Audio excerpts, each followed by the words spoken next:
Hi everyone, and welcome to my podcast.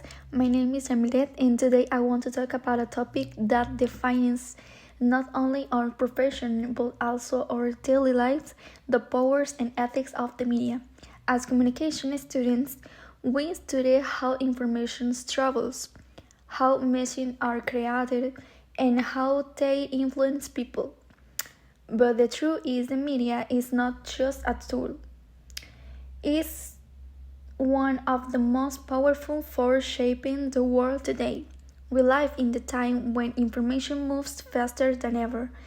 Just thinking about it, a single post, a photo, or the video can go viral in seconds and reach millions of people. That key of the powers did exist before. Decades ago, journalists, editors, and producers controlled what was published or broadcast. Today. Everyone can be a communicator. The democracy of the media has the great benefits. Social media allows ordinary people to tell their story, to denounce injustice, and to create global communication. For example, movements like #MeToo or Black Lives Matter start on digital platforms and have the massive in social impact. Media gave a voice to the peoples who've been silent for years, but at the same time, this freedom also comes with big reach when anyone can share information. Not only checks if it's the truth, we sense fake news, manipulation, and content designed to prove hate or confusion. The media the media powers becomes dangerous when it's used without responsibility. And that's where ethics come in. Ethics and communicators means being aware of the effects of the way say, write, or share. It means thinking before publish and asking ourselves, uh, is it true? Is it respectful? Could it harm someone? In our study, we've learned about cases where the lack of the ethics caused real damage. For example, when media outlets publish false accusations or sensationalist stories just to get more clicks, they thus not only lose credibility, they also hurt real people. The digital world remembers everything. Let's look at the critics' example during of the COVID-19 pandemic. Missing information spread faster than ever when it's the virus itself. Many people share false curious conspiracy theories or manipulating images.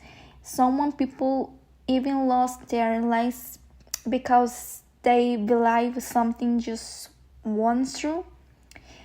That's the power of the media. It can inform or save lives, or it can misinform and destroy them.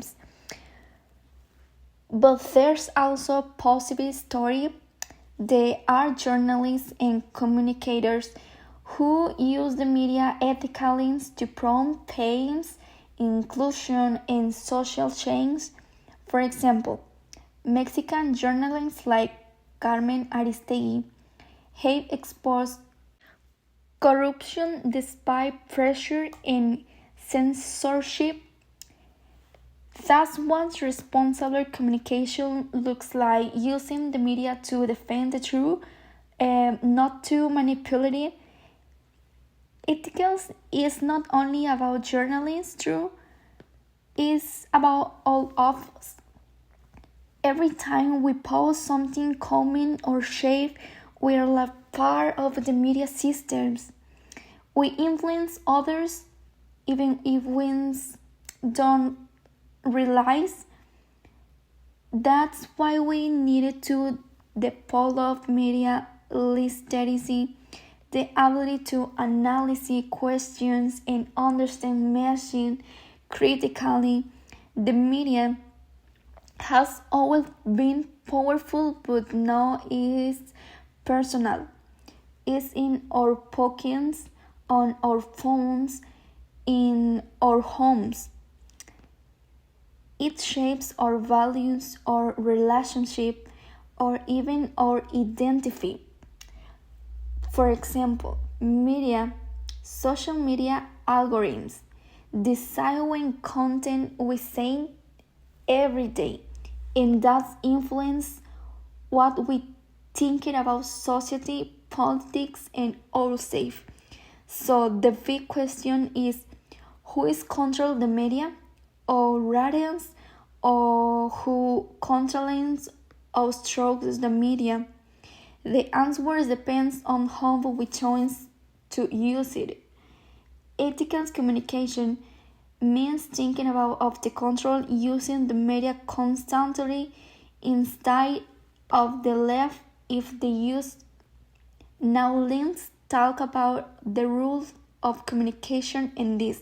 As communication students, we have a responsibility to prepare ourselves, not just to work in the media but to transform it. We must learn how to communicate with empathy, fairness, and accuracy becomes the credibility of our profession depends on that. Sometimes people thinking ethics lithiums creatively, but I believe it's not to opposite. Ethics gives means to our creativity.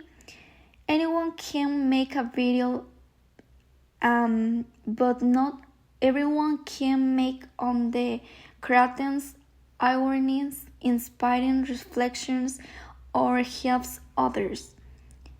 That's where the true power of the media lies, in its ability to make people thinking and feel responsibility. We also need to talk about our representation.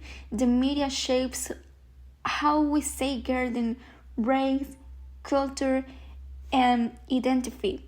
When it excludes or stereotypes certain groups, it's setting a mission that they don't belong.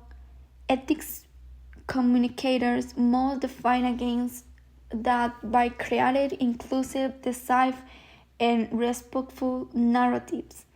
I believe that in the future, the most respected communicators will be those who the heirs influence for good, not just to give the views or likes, but to make an impact.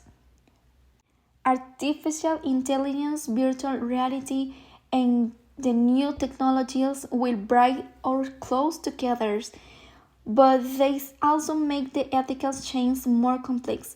We'll need to decide how where fast can go and what lithiums we must respect. To me, ethics is not about the following rules, it's about the follow values. True empathy and responsibility are not optional in the media. They are essential because when the media loses ethics, it loses its purpose. As I reach the end of the reflection, I think about why I choose to study communication. I want to understand how the dimensions move the world. But now I see that it's not just about dimension. It's about a people communicating is human. And so are its mistakes and responsibility. As the future professional, we need to use the media not only to inform, but to connect. Not only to influence, but to inspire. If we can do that, we're not just a communicators, we're against the change. So the next time you cross your phone and bring a headlines or a record a video, remember this. The media has the power. But so do you. use them wisely, and always ethically. So thank you so much for listening to this episode. I'm Yamilet, and this is my Pia podcast, The Power and Ethics of the Media. Thank you so much.